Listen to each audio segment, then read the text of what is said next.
Recording in progress.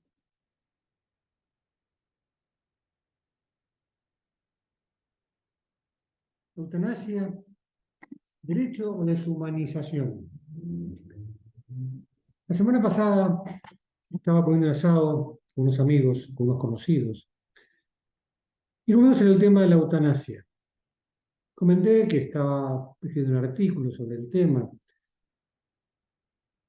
y di rápidamente, imagínate, un contexto de un asado, entre los chorizos y la carne, di los principales argumentos de por qué me parecía que la eutanasia no debía ser legalizada. Acabó el asado, uno de los que estaba al lado mío se me acercó a agradecerme y me contó su experiencia, lo que le había pasado ese mismo asado. Me dijo: yo tenía una amiga que murió de ELA y me quedé tan impresionado que cuando salieron proyectos de ley de eutanasia me alegré pensando, bueno, qué bueno, la gente no va a sufrir. Y ahora escuchándolo, las consecuencias casi me muero. No, porque se dio cuenta de que eso no era tan fácil como parecía, no era tan sencillo. En la eutanasia me surgen diversas preguntas. ¿Es un derecho o supone una deshumanización del ser humano? ¿Es un beneficio para la sociedad o una trampa perjudicial para la misma? Más allá de las intenciones que muevan a quienes la promueven, que normalmente serán intenciones buenas, ¿es un bien para la persona y la sociedad o un mal? ¿Es un derecho a morir o un abandono al que sufre? ¿Es un derecho humano o un antiderecho? ¿Significa un progreso o una regresión? La eutanasia, ¿ganamos o perdemos? En esta charla quería analizar si ese deseo de una persona morir da lugar a un auténtico derecho que el Estado y la sociedad deberían garantizar y, por lo tanto, entre comillas, ejecutar a quien tiene ese deseo, o más bien debería ser canalizado por otro lado. Hay gente que desea morir. La pregunta es: ¿hasta qué punto este deseo debe ser garantizado por el Estado mediante una ley que garantice la eutanasia? En una sociedad democrática es muy importante tener en cuenta los deseos de los ciudadanos, su autonomía y su libertad. Pero el problema aparece cuando ese deseo entra en colisión con valores que están en los fundamentos de la sociedad. Cuando ese deseo impone obligaciones legales a terceros, tiene gravísimos problemas de implementación, riesgos demasiado grandes, y ejerce una presión injusta sobre muchos ciudadanos y tantos problemas más. Como son tantos los problemas y tan negativas las consecuencias que plantea este proyecto de ley, debemos preguntarnos: ¿se puede dar lugar al deseo de una persona sobre su vida semejante poder en la vida social?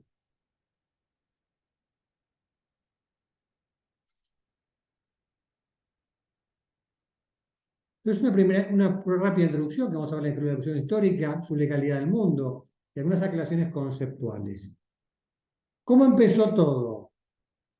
Y la primera legalización de la humanidad, de la eutanasia en el mundo, fue la Alemania nazi. El programa Action T4, lo tenés en la pantalla en Wikipedia, es el nombre de un problema secreto de exterminio de enfermos mentales y discapacitados. Un programa de eutanasia, motivada por un motivo eugenésico. Y desde septiembre del 39 hasta el fin de la guerra, en 1945, entre 275.000 y 300.000 personas fueron asesinadas en hospitales psiquiátricos de Alemania y Austria, fundamentalmente. Y los motivos eran eugenesia, higiene racial, ahorro de dinero. Evidentemente los médicos, los enfermos eran caros. Este es el antecedente, para tenerlo en cuenta. ¿Cómo está la eutanasia en el mundo? La razonabilidad de una ley no depende del número de países que la tienen, pero sí plantea, importante, saber cómo está la cosa. y comprobamos que muy pocos países la han legalizado. Como se puede ver en el mapa, está legalizado en Colombia en 2014, en Holanda, en Bélgica, desde antes, desde principios del 2000, en Canadá 2016, España 2021, en marzo, Nueva Zelanda en 2021, Uruguay este año, que está terminando ahora, y después en algunos estados de Australia y algunos estados de los Estados Unidos. Es decir, que la eutanasia activa, es decir, la acción positiva de matar, está autorizada, legalizada en muy pocos países.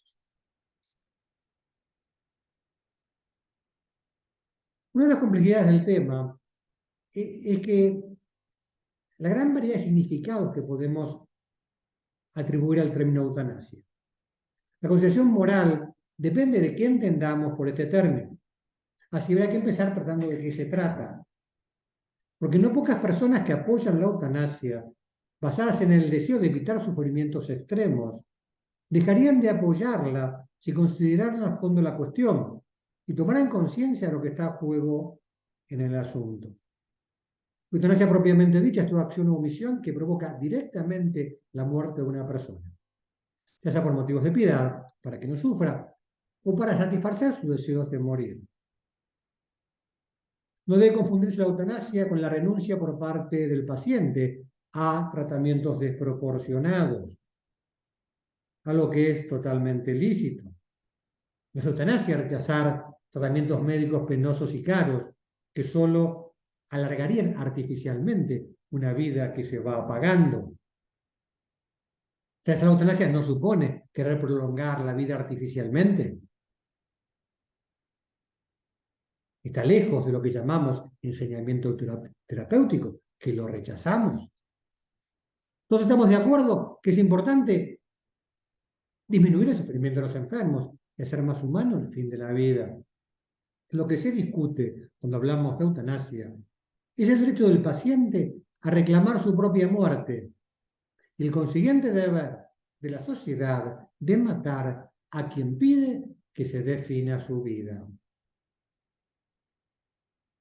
También es interesante considerar que consideramos por muerte digna, algo a lo que sería absurdo oponerse, porque evidentemente todos, ¿quién no quiere una muerte digna? Pero sería muy injusto considerar, usar ese término como sinónimo de eutanasia, ya que por contraposición implicaría calificar de muerte indigna la muerte natural. Y cuando hablamos de decidir cómo morir, también debemos precisarlo. ¿Quién no quisiera morir en su casa, acompañado por su familia, con asistencia espiritual, habiendo resuelto todos los temas pendientes? Asunto fundamental para morir en paz. Pero no toda decisión acerca de cómo morir es igualmente valiosa. Una cosa es el derecho de morir y otra cosa es la eliminación de quien tiene ese derecho.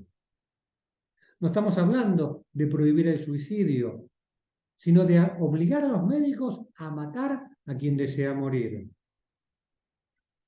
Y una cosa es buscar disminuir y eliminar el sufrimiento, y otra muy distinta, eliminar a los que sufren.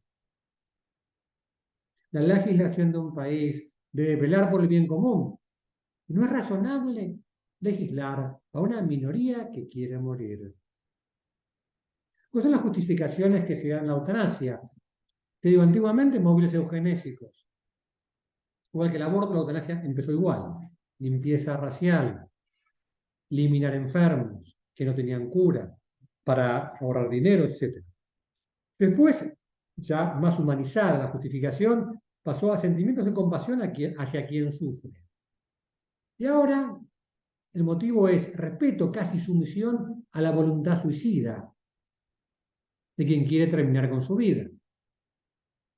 Un supuesto derecho humano a la autodeterminación. Hago con mi vida lo que quiero. Y decía que es muy importante precisar las cosas, porque si no las encuestas nos hacen trampa. Una encuesta de este año en MDZ ¿Considerás que tenemos derecho a elegir cómo morir cuando tenemos algún problema de salud irreversible? ¿Y quién va a decir que no? Sí, yo no quisiera morir en terapia intensiva, yo quisiera morir, como te decía antes, 81%. Hubo quejas. Y después, sin cambiar la pregunta, la ajustaron. ¿Estás de acuerdo con la eutanasia? Ahí varía un poquito. Pero lo mismo, ¿qué entendemos por eutanasia? ¿Somos conscientes de lo que significa la eutanasia? Tenemos en el Congreso argentino, en este momento, 5 proyectos de ley de eutanasia. No vamos a hablar de ellos ahora. Te recomiendo ir al centro de bioética.org a ver el análisis profundísimo que hizo de estos proyectos Jorge Nicolás Laferrière. Ahí los tenés, centrobioética.org, lo podés encontrar e investigar por tu cuenta. Distintos promociones que saqué de Google. Vivir es un derecho, no una obligación. Qué falacia. Por otro lado, médicos y verdugos no. No somos sicarios. ¿Puedo elegir morir sin sufrimiento? Ridículo. Como si querer tener un control de la vida, como si apretara un botón y ya muriera. No se puede morir sin sufrimiento. Yo decido cómo y cuándo morir. No creo que sea tan así. Morir en paz es un derecho. ¿Qué consideramos un derecho? Ojo que el suicidio, lo veremos después, es la segunda causa de muerte en Argentina, entre la franja entre 10 y 19 años. Estamos en un tema gravísimo. Estamos con intentos de suicidio de menores alucinantes. Bueno, ¿en qué se basa el pedido de eutanasia? ¿Por qué ha cambiado? ¿Por qué la sociedad ahora es más favorable a la eutanasia que antes? Antes la rechazaba frontalmente. Ahora encontrás un gran apoyo social. Hay hechos sociales que la han favorecido. El avance de la medicina. La vida se alarga. Hay enfermedades que pueden durar muchísimos años. La prosperidad material. La gente vive mucho más cómodo, con mucho más placer, con mucho más bienestar. Tiene muchas más posibilidades que antes. Y eso hace que la vida del sufrimiento sea mayor, tenga menos capacidad de sufrir, menos tolerancia a la frustración y al dolor. Y por último, un tema no menor, es el cambio en la percepción del suicidio. El suicidio siempre se lo vio como un agravio a la sociedad, a la familia. Basta ver en las familias en las que alguien se ha suicidado, el dolor que queda en la familia. Terrible. Hoy, en cambio, cada vez se va viendo el suicidio como una determinación, como algo casi positivo, un acto casi de valentía. Entonces, los argumentos a favor que se dan hoy son acabar con el dolor y el sufrimiento, la famosa ampliación de derechos. Yo, Estado, yo, político, te doy más derechos, que pueda hacer más cosas.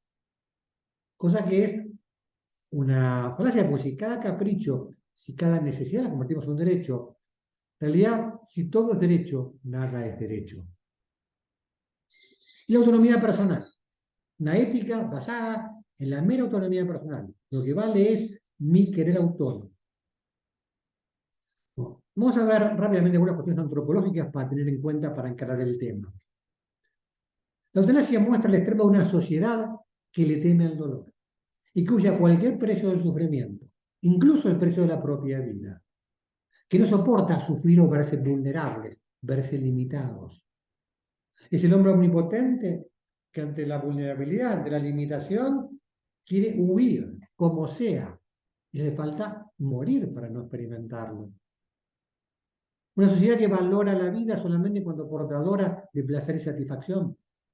Y cuando ya la vida no puede aportar placer y satisfacción, ya la rechaza, ya no la valora, no la considera digna de ser vivida. Entonces la vida deja de tener un valor en sí mismo y no aguanta ver sufrir, al punto de que casi exige que se eliminen los que sufren.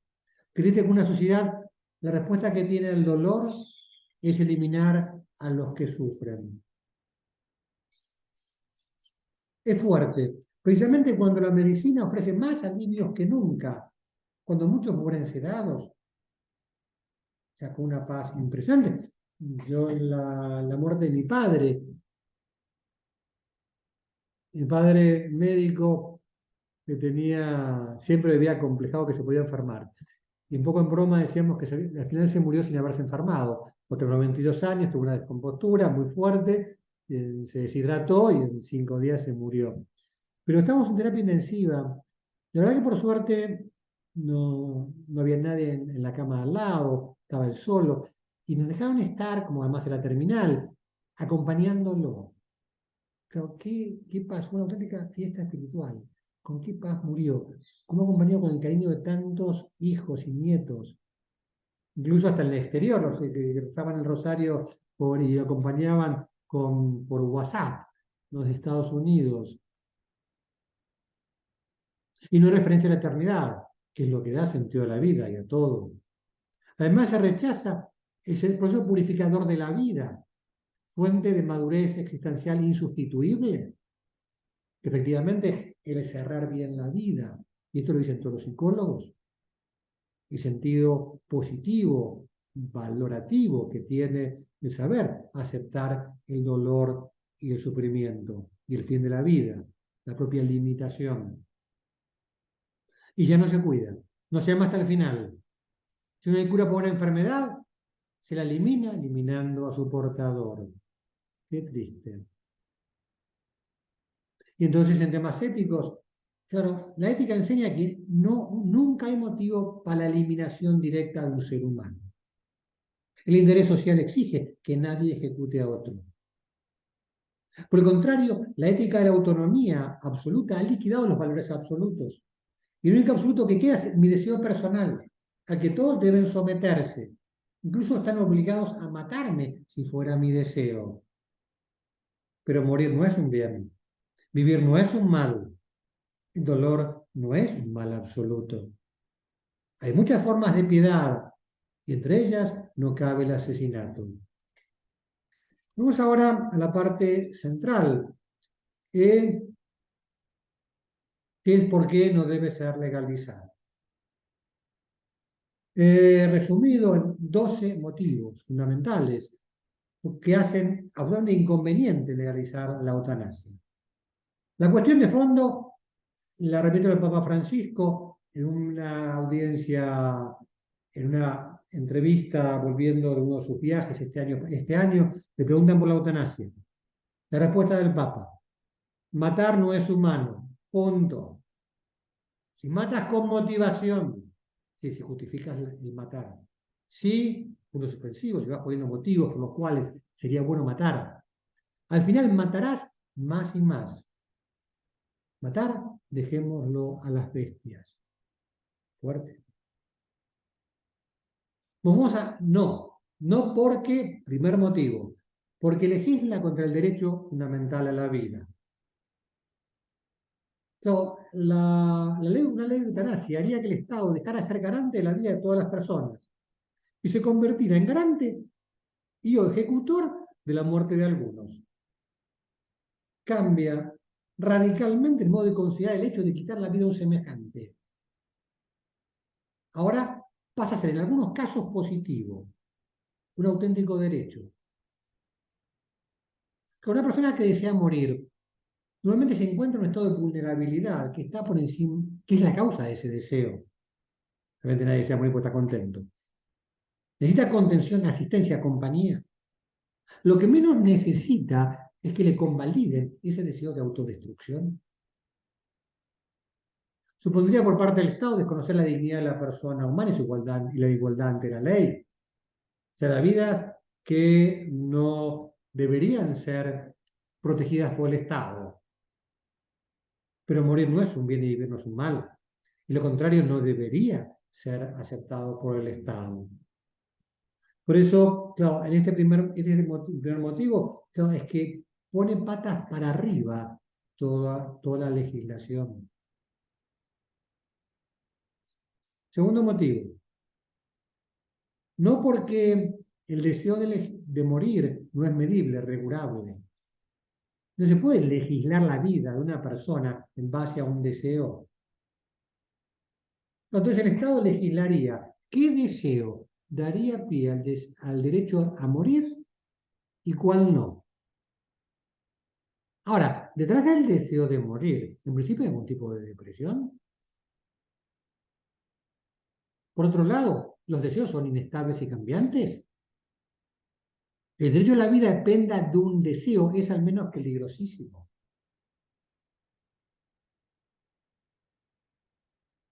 Tercero, no porque daría carta de ciudadanía en la sociedad al suicidio, que es un grave problema de nuestro tiempo.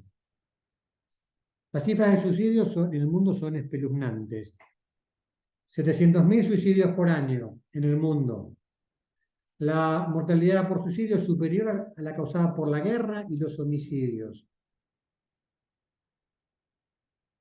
Se suicidan más del doble de hombres que de mujeres. Y es la cuarta causa entre personas entre 15 y 29 años. Y por cada persona que se suicida y muere, hay 20 que lo intentan. Es un problema gravísimo en nuestro tiempo. Niños. Tengo una hermana que es psiquiatra infantil. Me decía que todos los días se encuentra en hospital. Antes era rarísimo chicos que iban con internados con intentos de suicidio. Se ha convertido frecuente. Permanentemente chicos internados con menores de edad. Pero menores de edad, estamos hablando de niños de 10 años internados por intentos de suicidio. Claro, y la alegación de eutanasia es incompatible con las campañas de prevención de suicidio. ¿Cómo explicar que hay suicidios buenos y suicidios malos? ¿Cómo distinguirlos? Cuarto motivo, no es bueno legalizarla porque la eutanasia es irreversible. Una vez quitada la vida no hay marcha atrás. Casi con humor negro podríamos decir, pidió morir y se arrepiente, ¿qué hacemos? Pero tenemos que tener en cuenta que la voluntad eutanásica ha sido pronunciada en circunstancias distintas normalmente a las que atraviesa el paciente en un momento concreto. No podemos ignorar que la psicología humana, ante el peligro futuro, lo ve de maneras muy distintas. ¿Y cuántas veces una persona piensa, yo no podría soportar esto? Y después, puesta en esas circunstancias, sí que lo puede soportar. Y es muy distinto. La diferencia, claro, es que si la persona manifiesta su voluntad eutanásica de que la maten, claro, ¿cómo garantizar que esa voluntad dura en el tiempo? ¿Que es presente? ¿Cuántas veces una persona dice, me quiero morir? Y en realidad no se quiere morir. Solamente expresión de rechazo de lo que le está pasando. Siempre se ha dicho que la petición de muerte por parte de un enfermo está llamada a atención. Lo que pide es cariño, cuidado. Y efectivamente, ¿cuántas personas que piden, en principio tienen deseos de eutanasia, cuando se les dan cuidados paliativos, rápidamente dejan esos deseos de quererse morir? Porque tuvieron lo que querían, dejar de sufrir, sentirse acompañados, queridos, cuidados. Quinto motivo, no porque la legislación de la eutanasia abriría las puertas a muchas injusticias. La primera injusticia es practicar la eutanasia a quien no la ha pedido. La Comisión de Derechos Humanos de la Unión Europea en el 2002 condenó a Bélgica por el caso de una mujer que había recibido eutanasia sin su consentimiento. El caso lo llevó su hijo, que se enteró que le habían eutanasiado a su madre. Entonces comenzó todo un proceso legal que acabó con la condena del Estado belga por haber matado a su madre sin que lo pidieran. Un informe del Canadian Medical Association Journal, una encuesta entre 248 enfermeras belgas, resulta que 120 de ellas, es decir, el 49%, prácticamente la mitad, admitieron haber aplicado eutanasia sin petición del paciente. Otro tema no menor es la posibilidad de realizar crímenes encubiertos bajo la figura de eutanasia. No puede decir eutanasias realizadas para recibir herencias y que se muera el viejo cuanto antes, como venganza. hartazgo de un familiar enfermo, cansancio del personal sanitario, así en los diarios, no pocas veces. En Bélgica y seguramente pasa en muchos otros países. Dice un artículo, parte del problema es que las prácticas eutanásicas carecen de control, pues en la mitad de las actuaciones no se cumplen los requisitos legales. En la práctica nadie controla la impunidad de la decisión de los médicos. Concretamente, como se desprende del análisis de certificados de defunción, hasta el 50% de los actos no son declarados como eutanasia, son declarados como muerte natural. Tema no menor. Cuando hablamos de voluntad, este es el caso que ponía recién de Bélgica, salió a la luz en octubre pasado, condena al Estado belga para utilizar 5 centímetros de eutanasia de una mujer con depresión. 64 años, tras 20 años de tratamiento psiquiátrico, un oncólogo le emitió una decisión legal, no porque tuviera problemas de cáncer precisamente. El hijo llevó el caso a la justicia. Sexto, la eutanasia dará a la sociedad un terrible mensaje. Hay vidas que no merecen ser vividas. Entonces, como Estado, yo eso lo avalo. Y lo comparto y lo proclamo como derecho. Tenés derecho a que te maten. Ante la enfermedad, ante los problemas, las crisis, la vida pierde sentido. No merece ser vivida. Y entonces la opción de la autodestrucción para dejar de sufrir no es solo válida, sino un auténtico derecho que el Estado me reconoce. El mensaje a la sociedad es que hay vidas que carecen de dignidad, que no merecen ser vividas, pues de hecho la vida no es tutelable. Que traje de Inglaterra acaba de aprobar el aborto hasta el mismo momento de nacer de los chicos con síndrome de Down. Que un Down no tiene derecho a la vida. Es mejor que se muera porque su vida no tiene calidad. Qué triste mensaje. Y entonces, ¿qué pasa? El Estado pasa a promover la eutanasia, porque las vidas carecen de sentido. Caso también reciente, 5 de diciembre de 22, hace 15 días, una mujer, ex militar, ex atleta paralítica, le pide al Estado un aparato para subir la escalera. Ahí está la foto porque era paralítica. ¿Qué le responde el Estado canadiense? Si está tan desesperada señora, podemos ofrecerle ayuda médica para morir. Le ofrecemos la eutanasia. No le damos escalera eléctrica para poder subir en su casa. Muérase, señora. El séptimo motivo es que pervierte la relación médico-paciente. La relación basada en la confianza muy grande. A un médico de las personas que más pone en sus manos, ¿no? se desnuda hasta físicamente y espiritualmente también. Su salud, su futuro lo pone en sus manos. Su intención es curarlo. Pretendería ser el médico cómplice del suicidio, ejecutor del suicidio. Trastoca totalmente esta relación. No crea una situación de desconfianza y de miedo por parte de ancianos enfermos. En algunos países europeos pasa ahora que el médico se va a atender a otro país por miedo, no saben qué va a pasar. No saben si en caso de peligro los van a eutanasiar o no.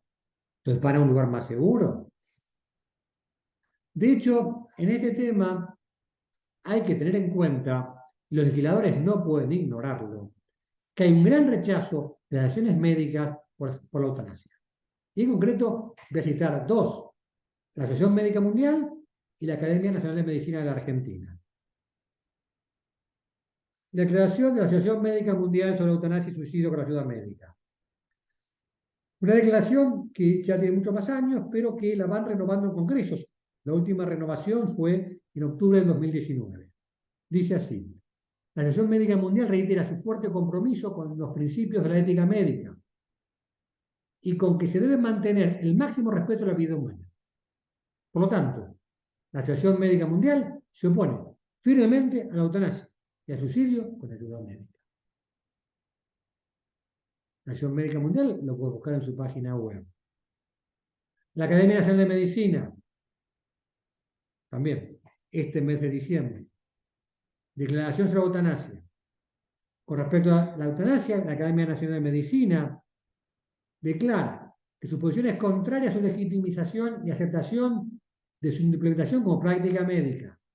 No es una práctica médica. Se usó como medio para aliviar el dolor y el sufrimiento. Objetivo perfectamente razonable en sí, no justifica moralmente el empleo de técnicas médicas con el objetivo e intención directa de provocar la muerte del paciente. Tratamos muy distinto el caso de las prácticas que indirectamente pueden acelerar la muerte, pero en realidad lo que se está buscando es la calma del dolor, el tratamiento, tantas cosas que, morfina y tantas cosas que se hacen. Por eso la sociedad, el 16 de noviembre de este año. Esta declaración también la puedes encontrar en la página web de la Academia Nacional de Medicina de Buenos Aires. Octavo motivo, terrorífico. Ejerce una presión psicológica y cruel para los enfermos crónicos, terminales discapacitados. En esa caricatura que pongo ahí, una persona aplastada por estoy solo, depresión, deudas, no soy digno, más deudas, soy una carga para mi familia, mi familia me dejó, y entonces pido eutanasia. No, ya tengo demasiados problemas. Dice la Conferencia Episcopal Española en documento sobre la eutanasia. La celebración social o legal de la eutanasia generaría una situación intolerable de presión moral e institucional sobre ancianos, discapacitados o incapacitados, y sobre todos aquellos que por un motivo u otro pudieran sentirse como una carga para sus familias o para la sociedad. Ante el ejemplo de otros a quienes se les hubiese aplicado la eutanasia de modo voluntario y reconocido, ¿cómo no iban a pensar estas personas? Yo tendría ellas también obligación moral de pedir ser eliminadas para dejar de ser gravosas, para dejar de ser una carga para los demás. Pero en general, a nivel teórico, una sociedad reconoce la dignidad y el valor de los enfermos, de los discapacitados. Exige su no discriminación, la palabra más común hoy en día es no discriminación, su inclusión social. Quiere que en los colegios se acepten, está muy bien, debe ser así. A los chicos con dificultades en los colegios normales, en los colegios para todo el mundo, pues son para todo el mundo, también para incluir a los que tienen discapacidades. Valora la solidaridad con ellos, su cuidado, su atención. Y realmente la relación con el dolor y con los enfermos es un test de la calidad humana de una persona y de la sociedad. Y nos humaniza. El problema es cuando esta visión tan humanista, comprensiva y valiosa no se corresponde con la realidad. Cuando este lindo discurso en la práctica se llena de hipocresía. Y entonces propone la muerte del que sufre. Es un hecho que el cuidado de enfermos, discapacitados, ancianos, etc., exige una atención a veces permanente. Es muy costoso económicamente. Requiere sacrificios de la familia, del personal sanitario, cansa. Este hecho se evidente también para las personas que reciben esos cuidados, esas atenciones. Claro, y el amor que tienen a los suyos hace que con frecuencia se sientan tentados a considerarse una carga, un peso para los demás. Y es muy importante la respuesta que damos a ese sentimiento que tienen, que los empuja a la baja autoestima y a la minusvalidación del valor de su propia vida. Evidentemente, la legislación de la eutanasia los confirma en este sentimiento y justifica, hasta promueve el deseo de morir. Es casi una invitación. Aquí tenemos el testimonio de, no, perdón, la eutanasia involuntaria inevitablemente lleva a la eutanasia involuntaria.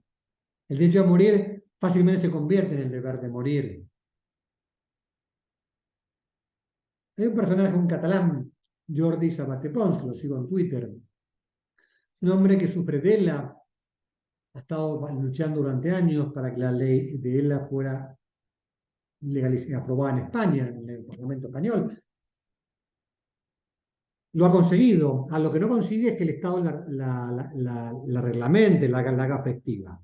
Porque él dice, no, yo tengo remedios para salir adelante, pero la mayor parte de la gente que tiene ELA no los tiene. Y el Estado no garantiza.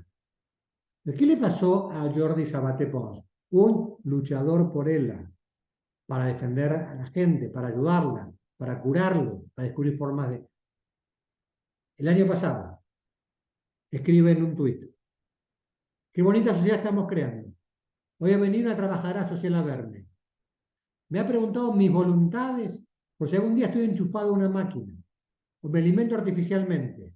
Es decir, como estoy ahora, no era ciega. Luego me ofreció la eutanasia. Me responde, asco. Además, a él. O sea, ¿qué harán con otros? Claro, él se sintió atacado cuando la trabajadora social le ofrece, va a visitarlo para ofrecer la eutanasia. Una locura. Noveno motivo. Afecta profundamente las relaciones familiares. Cuando se habla de eutanasia suele dejarse de lado la familia. El amor de la familia es incondicional y va mucho más allá de las limitaciones y los cuidados que exigen su atención. ¿Quién puede querer la muerte de sus seres queridos? Con la familia es el lugar del amor incondicional. Y por eso la familia se la quiere dejar de lado muchas veces en estos temas, cuando tiene mucho que decir. ¿Cuántas veces hemos visto en los medios padres, en Inglaterra sobre todo, luchando para que no eutanasien a sus hijos? Para que los dejen, me acuerdo, los padres que pedían que el Estado inglés los dejara llevar a su hijo a Italia, para que en Italia recibiera los cuidados que no le querían dar en Reino Unido. El Estado inglés se opuso. Llegó hasta la corte y declaró no, que debían matarlo. Décimo. ¿Qué pasa? Claro, la eutanasia hace disminuir los cuidados paliativos. Aliviar cuando no es posible curar. Un lema que ponía la Conferencia Episcopal Española era, cuando no se puede curar, siempre se puede cuidar. El problema que hay en el mundo no es la falta de eutanasia, sino la falta de cuidados paliativos. Solo el 12% de las personas que requieren cuidados paliativos no los tienen. Es decir, estamos hablando que un 88% de personas mueren sin cuidados paliativos.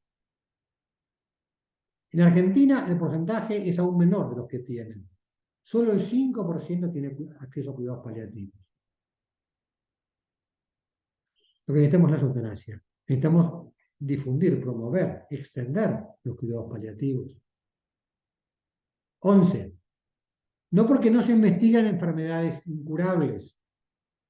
En los países que eliminan, ya sea por eutanasia o aborto, a las personas consideradas deficientes o que no cumplen con ciertos estándares de calidad de vida, se abandonan esos campos de investigación porque dejan de ser necesarios. Se eliminan los que sufren esas enfermedades. Carece de sentido buscar su curación, su causa, su prevención, etc. Y esto es una cosa que de hecho pasa. Me acuerdo de una persona querida, muy querida por mí, que viviendo en Luxemburgo, queda embarazada de su tercera hija, y que presentaba un síndrome rarísimo. Pues empezó a ser sometida a una presión infinita para que aborte. Que iban a ser un monstruo, que no iba a llegar a nacer ya de entrada, que iban a morir mucho antes, que no tenía sentido continuar con el embarazo. La ginecóloga llegó a decirle, yo a vos te cuido, pero a esa cosa no. Una crueldad insospechada. Y contaban que la única persona que mostraba cierto interés en que continuara el embarazo era el genetista. Y quizás porque aquel hombre podía ver en realidad lo que había estudiado en los libros y que la realidad no se daba porque los mataban a todos. Qué locura. Me está contarte que esta chiquita nació, tiene algunos problemas, pero tiene cara de felicidad permanente. Ya tiene 3 años. La chiquita que querían matar. Bueno, la investigación genética, la investigación de enfermedades incurables. Especialmente si matamos a los pacientes, no buscaremos curas. Y el último punto, que es, te diría, el más fuerte, es que la ligación de la eutanasia siempre produce la banalización del suicidio.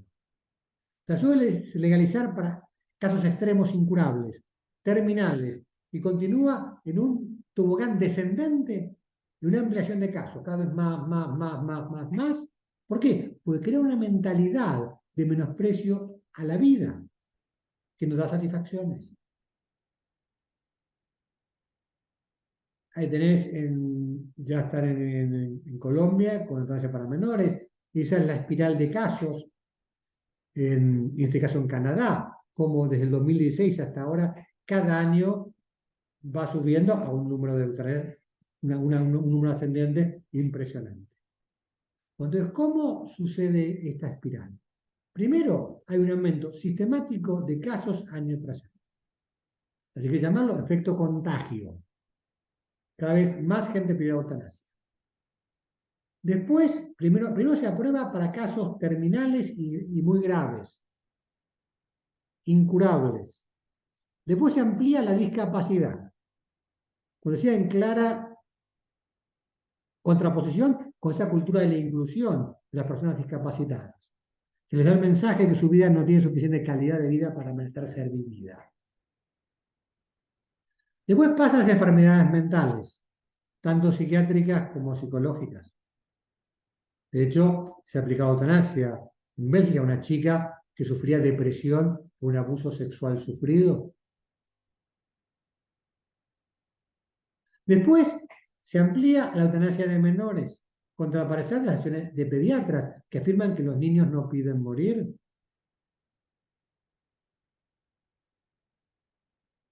Ahí tenés, en Holanda se practica la eutanasia en una víctima de violencia sexual. En Bélgica, a una joven de 23 años que había sobrevivido a 2 atentados terroristas, y había quedado tan impactada, tan choqueada por los atentados terroristas, que ya no quería vivir. Entonces, los psiquiatras aprobaron su petición de morir. Es 8 de octubre de este año en curso.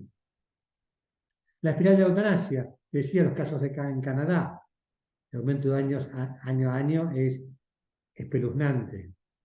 La curva de Bélgica, 2002 cuando se aprueba, hasta 2019, que son los datos.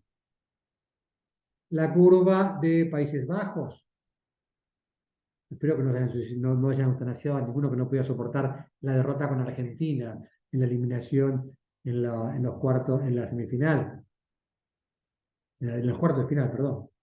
Y después vale todo. En Canadá está aprobado para sufrimientos insoportables psicológicos, lo cual se extiende, porque ahora acaban de aprobar la eutanasia a un hombre, a un homeless, que él alude a que su pobreza le produce unos sufrimientos psicológicos insoportables. En Suiza, como veremos ahora el caso, se ha llegado a eutanasiar por cansancio de vivir, sin ninguna enfermedad. En Bélgica se ha practicado eutanasia a un preso, y a partir de ahí son muchos presos los que lo piden. A un preso. Dice, no, mi vida en la cárcel no tiene sentido, no tiene valor. Se pide la eutanasia. No es una enfermedad, es estar preso. Que es la paradoja que una sociedad que está combatiendo en todo el mundo para que se acabe la pena de muerte, aparece otra pena de muerte, que es la pena de muerte voluntaria. El tipo que no quiere estar preso, como lo dejan libre, pide que lo maten. Qué terrible.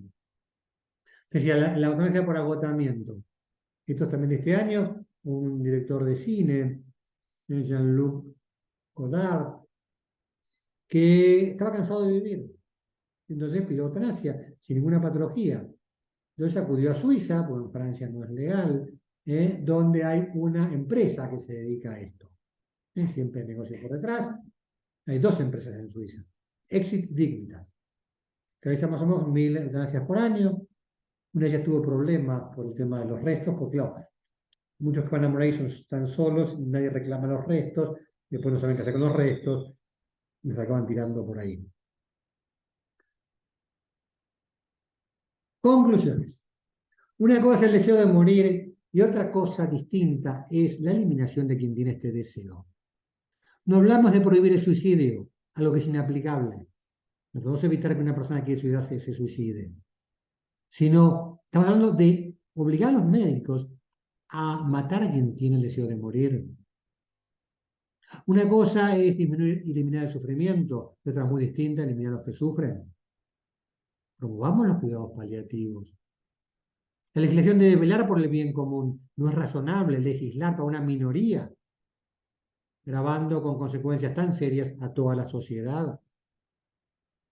¿Qué respuesta positiva da a los pedidos de eutanasia? Primero, cuidado de acompañamiento.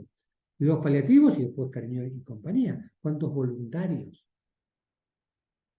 Conozco varias personas, algunas familiares mías y amigos, que en Casa de la Bondad son voluntarios para ayudar a acompañar a gente que está padeciendo sus momentos finales de vida. Aliviar el dolor, la sedación final cuando es necesaria. Y nadie puede decir que se muera asfixiado o desesperado. Ayudar a descubrir el sentido de la vida, del dolor y de la muerte, porque una vida que no da respuesta a los momentos más importantes de la vida, como son, y además imprescindibles, porque todavía están, sufrimiento, muerte. Si no le tengo sentido del dolor y de la muerte, la vida carece de sentido. Promover ayuda a los moribundos y sus familias. ¿Cómo ayudarlos? No dejarlos solos.